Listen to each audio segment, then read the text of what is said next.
Coucou tout le monde, j'espère que vous allez bien. Je suis contente de vous retrouver aujourd'hui dans cette nouvelle vidéo. J'espère que votre semaine s'est bien passée. Ma semaine était longue, mais je suis contente de respirer un peu. Donc aujourd'hui, je vous propose une nouvelle revue de livres. Donc le livre s'intitule Yinka, Where is your husband? Donc en français, ça veut dire Yinka, où est ton mari? Et le livre a été écrit par une auteure d'origine anglaise pardon, et nigériane qui s'appelle Lizzie Damilola Blackburn. Mais avant d'aller plus loin, n'oubliez pas de vous abonner, de liker la vidéo, de partager, de mettre des commentaires et on a une chaîne Instagram pour les revues de lecture. Le nom de la chaîne c'est Ray Reads Tout. Voici mon Insta, c'est là. Donc n'hésitez pas à aller vous abonner pour qu'on puisse se retrouver aussi là. Lizzie Damilola Blackburn, c'est une fille qui vit vraiment en soum soum, je pense, parce que j'ai pas trouvé beaucoup d'informations sur elle, mais en gros c'est voilà, une auteure d'origine nigériane qui a grandi dans le sud de Londres, donc en Angleterre. Lizzie Damilola Blackburn a écrit son livre dans le souci de représentation. Elle avait l'impression que dans les différents romans qu'elle lisait, il n'y avait pas beaucoup de personnes qui lui ressemblaient. Il n'y avait pas de Cendrillon noir. Et donc, elle s'est donné la mission, à travers sa plume, de faire un livre qui pourrait permettre, du coup, aux petites filles noires de se représenter. Le livre parle d'une jeune fille, une trentenaire, qui s'appelle Yinka Oladeji. Donc Yinka, c'est une fille dark skin, qui a les cheveux courts, cheveux naturels. C'est une femme d'origine nigériane et anglaise. Elle a grandi à Londres, à Peckham, dans le sud de Londres. Et c'est une femme qui est entourée de femmes. Voilà. Sa maman, ses tantes, ses cousines et sa meilleure amie, Nana, sont très présentes dans sa vie. Donc Yinka, c'est une femme qui a une carrière professionnelle florissante. Voilà. Elle travaille dans une banque réputée. Elle a son propre appartement avec 2 chambres. Donc de prime abord, on a l'impression que voilà, elle gère, c'est une boss lady. Par contre, il y a des gens, et par gens, j'entends la maman de Yinka et ses tantes, qui pensent qu'il y a une pièce du puzzle. Il y a une pièce qui manque au puzzle que représente la vie de Yinka. Et cette pièce-là, c'est un mari. Parce qu'on ne comprend pas. Yinka, tu as 41 ans. Pourquoi est-ce que tu n'es pas mariée? Et ça va vraiment loin.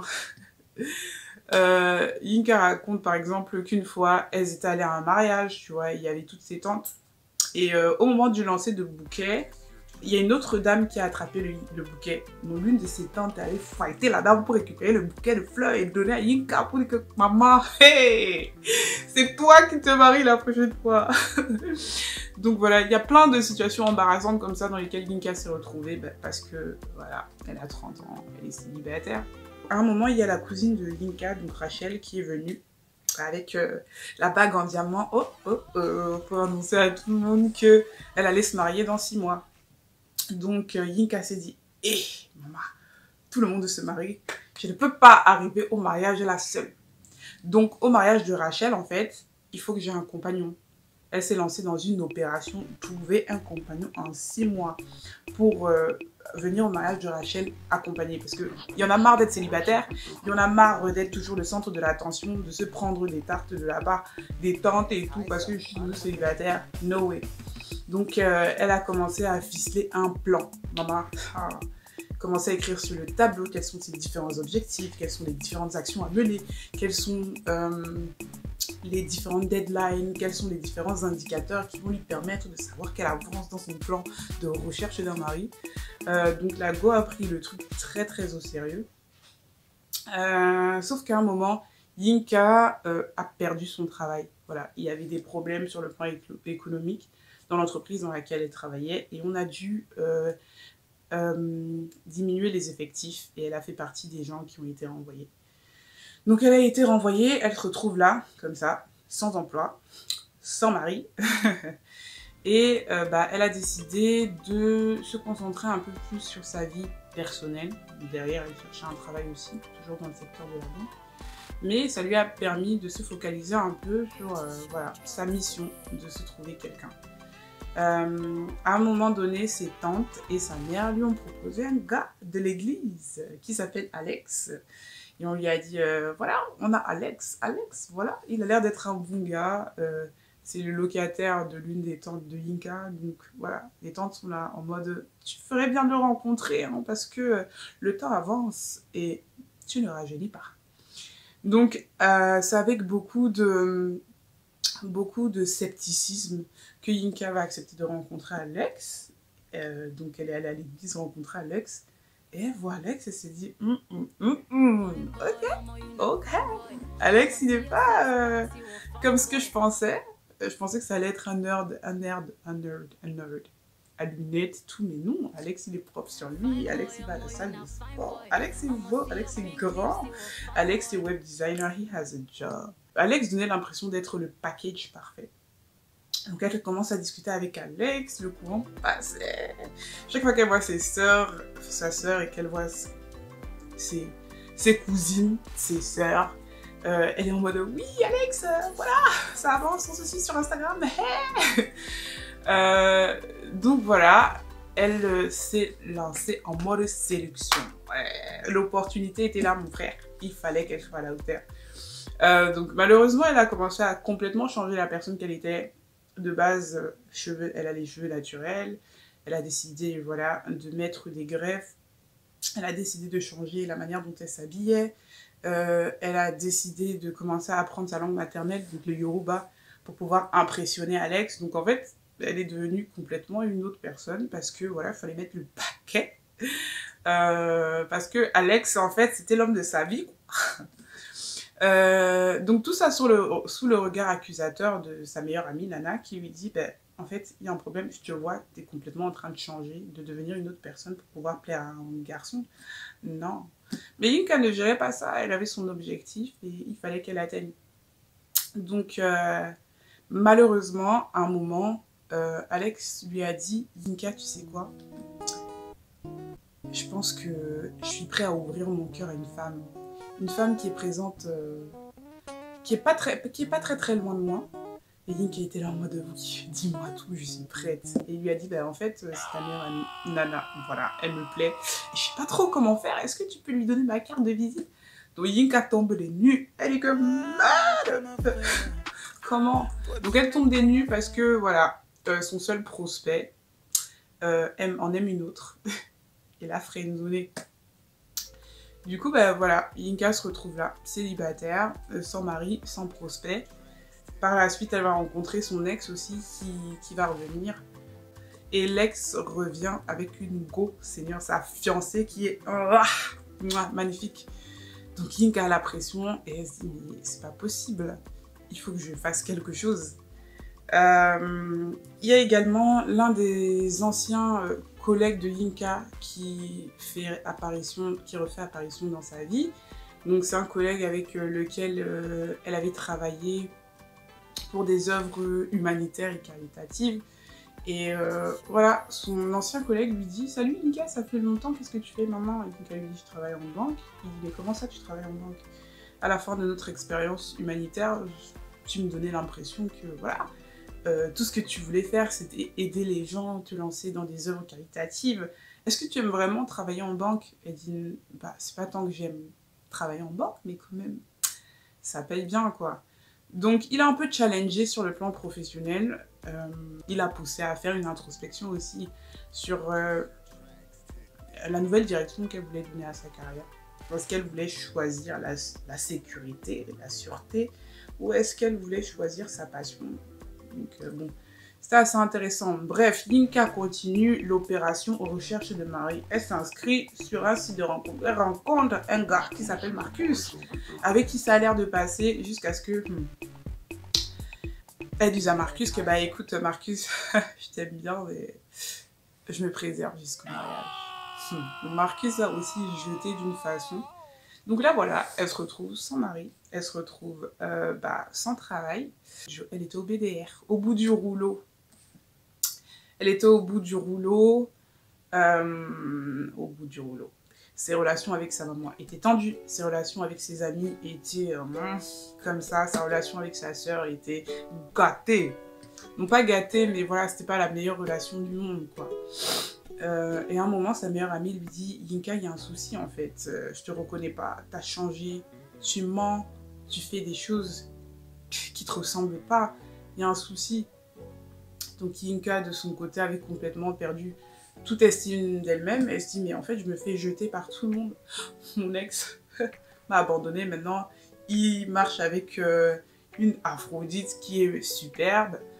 Alex ne m'aime pas. Je pense que peut-être que c'est parce que... voilà, je suis pas assez bonne, je suis dark skin, j'ai pas le matériel et je suis pas suffisante en fait. Et Marcus qui vient de me jeter, en fait, elle a l'impression que elle est pas suffisante en fait, que les gens ne l'aiment pas, qu'elle mérite pas l'amour des autres. Et du coup, sa meilleure amie Nana va faire une intervention à la suite de laquelle elle va aller voir un thérapeute, elle aura des sessions au cours desquelles elle pourra du coup déballer un peu tout ce qu'elle a sur le cœur, essayer de mieux comprendre un peu ses différents comportements, ses traumas, d'où est-ce qu'ils viennent, et pouvoir se rendre compte qu'en fait, ce désert-là, où elle a personne, où elle n'a pas de travail, c'était peut-être en fait ce dont elle avait besoin pour apprendre à mieux s'aimer. Donc voilà, c'est un livre très très intéressant. Donc finalement, la date de mariage de Rachel va arriver. Est-ce que Yinka aura un mari? Est-ce que Yinka n'aura pas de mari? Je vous laisse lire le livre pour pouvoir en savoir plus dessus. Mais voilà, c'est un livre qui est très très intéressant. C'est un livre qui parle de Yinka, du fait voilà, d'avoir un certain âge, de voir que tout le monde commence à se caser. Et pourtant toi, bah, voilà, t'es un peu seule. Et quand tu es dans une famille africaine, c'est encore plus compliqué parce qu'il y a tout le monde qui commence à ouvrir sa bouche pour dire « Madame, il se passe quoi là ?» On aborde aussi beaucoup le fait que les parents africains soient très très regardants sur la carrière professionnelle. Donc par exemple, il y a l'une des cousines de Yinka qui n'a pas pu aller à l'université parce qu'elle est tombée enceinte. Et ben, du coup, elle a dû se marier avec son copain de l'époque et elle est devenue un peu une maman au foyer. Et sa mère, voilà quoi, ne se retient pas pour lui faire comprendre que ma cocotte, tu as un peu raté ta vie là, à cause d'un homme. Voilà, tu n'as pas pu, avoir une carrière professionnelle. Donc en fait, c'est assez intéressant de voir toutes ces différences-là au niveau des points de vue, des différences générationnelles aussi, des différences liées à la culture. Et c'est aussi intéressant de voir le parcours de Yinka, parce qu'au final, on a l'impression qu'elle a tout perdu, mais peut-être qu'elle a tout perdu pour pouvoir mieux se retrouver. Et ça, c'est bien. Ce qui est intéressant aussi, c'est le fait que l'auteur présente des femmes qui ont des parcours de vie différents.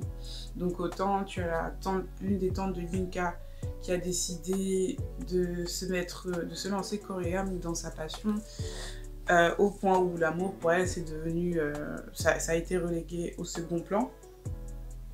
Elle est quand même ouverte à l'amour à son âge. Tu as voilà, des femmes qui sont soit mariées, soit sur le point de se marier. Tu as des femmes dans l'entourage de Yinka qui ont des enfants ou qui sont sur le point de devenir des mamans. Et tu as aussi sa meilleure amie, Nana, par exemple, qui veut réaliser son rêve de faire un défilé, de devenir une fashion designeuse renommée, qui est aromantique, qui n'est pas du tout intéressée par les relations. Donc, c'est assez sympa de voir cette diversité-là dans les parcours de vie des différentes personnes. Donc c'est un livre très très intéressant que je recommande à beaucoup de gens. C'est aussi intéressant de voir des femmes qui se soutiennent les unes les autres. C'est vrai qu'il y a des moments où c'est bitchy en mode « Eh, on s'entend pas là. Ça va pas. Eh, eh !»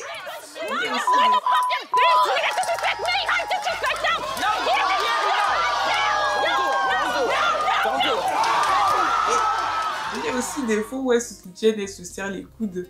Et ça, c'est très bien. Donc voilà, c'est la fin de la vidéo. Je vous remercie d'avoir regardé. Qu'est-ce que je voulais dire? Abonnez-vous, partagez, likez. Dites-moi en commentaire, est-ce que vous pensez que 30 ans c'est un peu trop vieux pour pouvoir trouver l'amour? Est-ce que vous pensez même qu'il y a un âge pour pouvoir... un âge idéal pour pouvoir trouver l'amour? Est-ce que vous aussi, vous venez d'une famille où les parents sont très regardants, par exemple sur la réussite professionnelle, ou si les parents vous mettent déjà un peu la pression parce que voilà, vous êtes toujours célibataire? En tout cas, dites-moi tout en commentaire. J'ai hâte de vous voir la prochaine fois. N'hésitez pas à vous abonner à la chaîne Instagram aussi, Ray Reads, qui est là. Et on se retrouve bientôt pour de nouvelles lectures et de nouvelles aventures. Je vous fais de gros bisous. Prenez soin de vous. Merci pour la foi. Et on se voit bientôt. Ciao!